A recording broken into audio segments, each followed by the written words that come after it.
want you to hit me as hard as you can.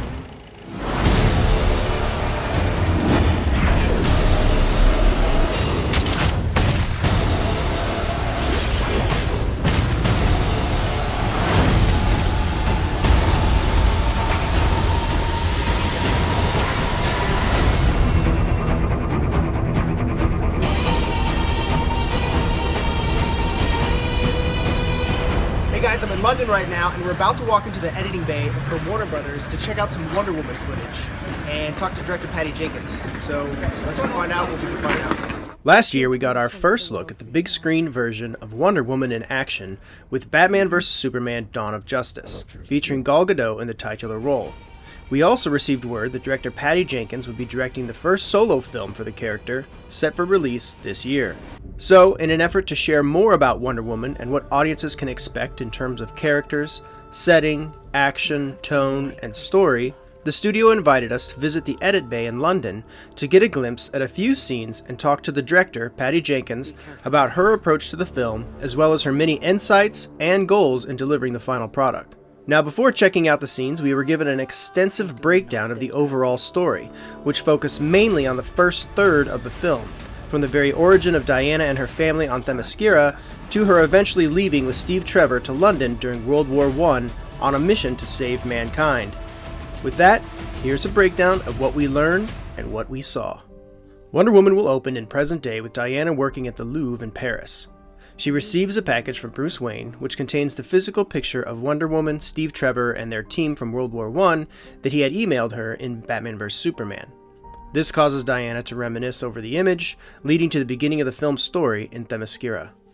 Some Themyscira concept art was shown, which shows a lush, mountainous island, waterfalls, greenery, and magnificent structures with living quarters and buildings built into the landscape. It's very reminiscent of Rivendell in Lord of the Rings, but on a much larger scale and more waterfalls. Wonder Woman's origin will tie into Greek mythology with Zeus as her father. We first meet Diana at 8 years old, playing in the streets of Themyscira, where she is being raised by her mother, Queen Hippolyta, which is played by Connie Nielsen. There's also thousands of other Amazons living on the island, so it's a packed place. Hippolyta reads young Diana a story about the origin of the Amazons, which comes to life in an animated sequence in the film. The story goes back to when gods ruled the earth and when Zeus creates mankind to be companions to the gods. But Zeus' son, Ares, the god of war, becomes jealous of this relationship with mankind and begins to corrupt them with war and hatred, eventually killing off other gods as well. It's revealed that Zeus created the Amazons to fight Ares, who has taken it upon himself to kill all the gods. The Amazons fight Ares back, but not before they are enslaved themselves by mankind. Before Zeus is slain by Ares, he creates Themyscira as a safe haven for the Amazons, while also wounding Ares severely.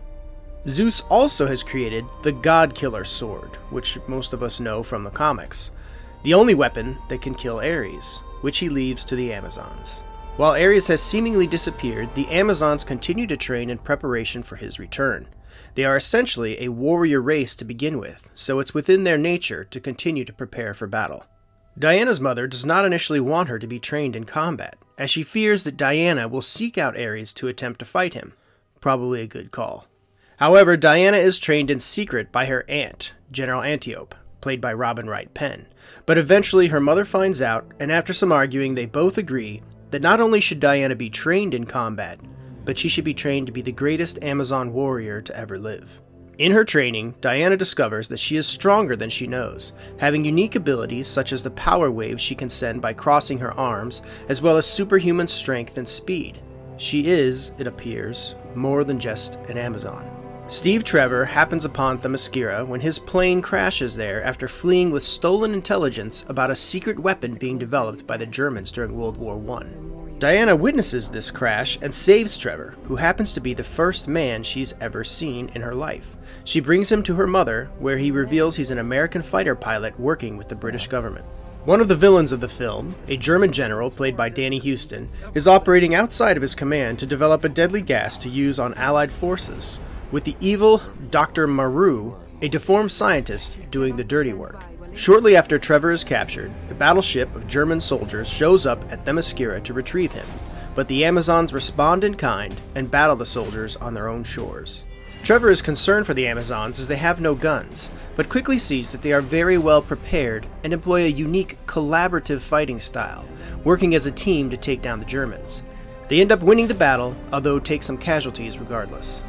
The Amazons use the lasso of truth on Trevor after the battle to discover where he's from and what he's up to, where he reveals what's really going on in the world with World War I and how important the stolen information he has is. Trevor implores Hippolyta to help him get back to London to help mankind, but she is still bitter over mankind enslaving them so long ago. Diana, however, looks back to the story that her mother read her and says that the Amazons were created to bring peace and order and should thereby help Trevor. She also believes that Ares must be behind World War I and he must be found and defeated.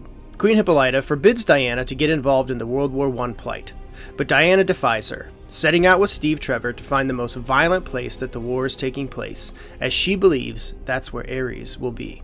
Diana breaks into the Amazon armory to steal the God-Killer sword. She also steals a shield, lasso, and traditional armored outfit. And many of these items are referred to as gifts from the gods.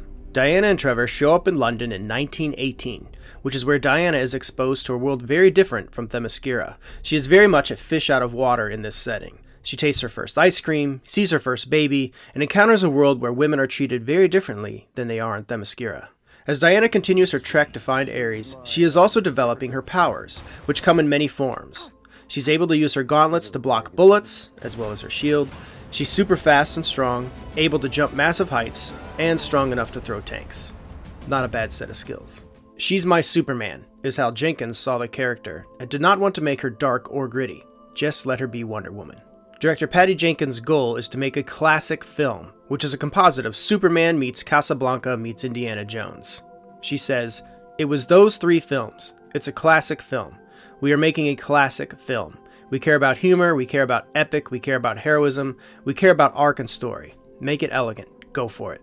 Jenkins' goal for this is that she wants everyone to feel like Wonder Woman when they see this film. It's the story of someone discovering their power and their decision to do good with it. That's universal. We all come of age, so that's the dream. Jenkins on Steve Trevor. It was super important to me that there be a Steve Trevor who we truly loved, who we truly needed, who made us laugh, who made us feel stronger, and who was a great partner on the ride, but let Wonder Woman become the great Wonder Woman she needed to be. The studio and Zack Snyder were the ones who decided to make the time period during World War I rather than World War II, due largely to the fact that it hadn't been as explored as much on screen. Says Jenkins, "It became a cool thing just to explore a different period of time and tell a story that you haven't seen before." Cool fact, Wonder Woman can speak hundreds of languages, as they are a bridge to all of mankind.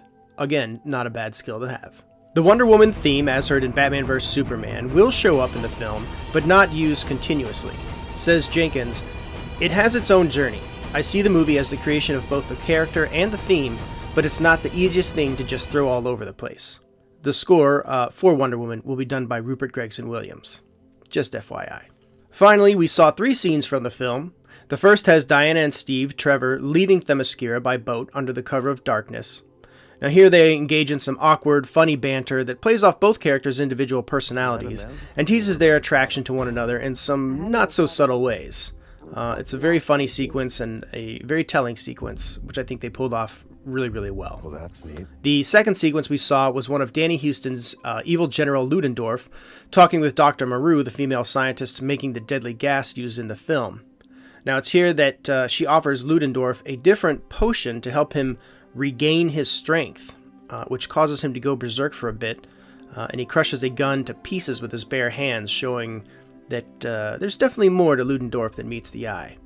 Finally, we saw the first big battle sequence where Wonder Woman emerges in full costume in an area called No Man's Land to push the Allied advance forward.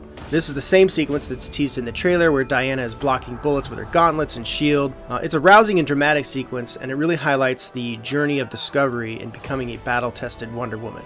It's sure to get the emotions swelling for those in the crowd, and I think it's definitely going to be a very memorable one. What I do is not up to you. And that's it for our Edit Bay visit for Wonder Woman. For more detailed information, including a longer discussion with director Patty Jenkins, make sure to check out the Edit Bay reports on JoBlo.com. Thanks for joining us, and we'll see you next time.